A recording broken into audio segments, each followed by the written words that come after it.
नमस्कार दोस्तों। आज की जो कहानी है वो आती है मेरे और मेरे कॉलेज जाने के रास्ते से। आज मैं कॉलेज के रास्ते में जब था तो मुझे एक मोर्चा दिखाई दिया। मोर्चा कहिए, मोर्चा ही कहेंगे उसे, है ना। तो कुछ युवाओं की टोली थी। मोर्चे का विषय था नशा मुक्ति।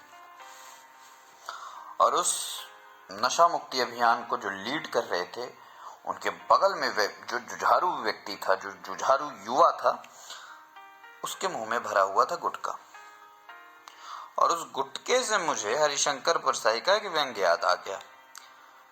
तो मुझे लगा कि इस व्यंग्य को आपके साथ साझा किया जाए।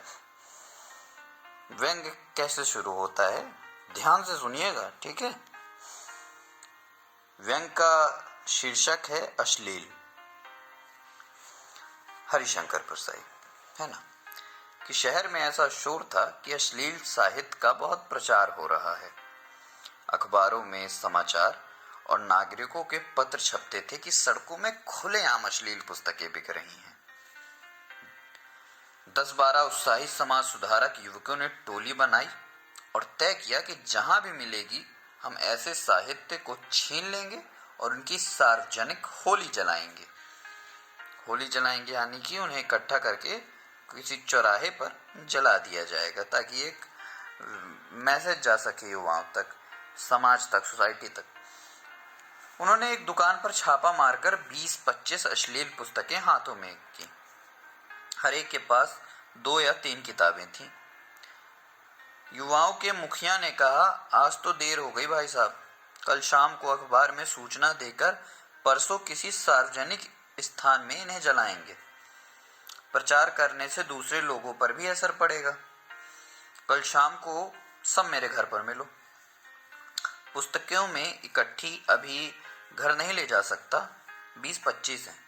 पिताजी और चाचा जी हैं, देख लेंगे तो आफत हो जाएगी।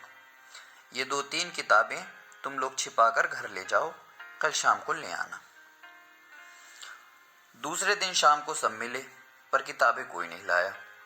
मुखिया ने कहा, किताबें दो तो मैं इस बोरे में छिपाकर रख दूं, फिर कल जलाने की जगह बोरा ले चलेंगे। किताब कोई लाया ही नहीं था।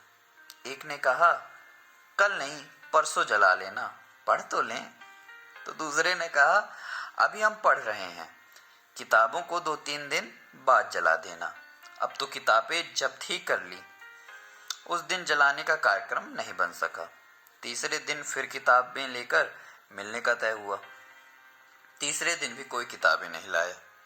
एक ने कहा, अरे यार, फादर के हाथ किताबें पड़ गईं, वे पढ़ रहे हैं। दूसरे ने कहा, अंकल पढ़ लें तब ले आऊंगा। तीसरे ने कहा, भाभी उठाकर ले गईं, बोली कि 2-3 दिनों में पढ़कर वापस कर दूंगी। चौथे ने कहा, अरे पड़ोस की चाची मेरी गैर हाजिरी में उठाकर ले गई, पढ़ लें 2-3 दिन में जला देंगे। और वो अश्लील पुस्तकें कभी नहीं जलाई गईं। वे अब अधिक व्यवस्थित ढंग से पढ़ी जा रही हैं। कितना प्यारा व्यंग्य है और कितना स्ट्रॉन्ग मैसेज हरिशंकर परसाई ने अपनी इन लाइनों के द्वारा दिया है। इस व्यंग्य पर आपका क्या मानना है, आप मुझे जरूर बताइएगा। धन्यवाद।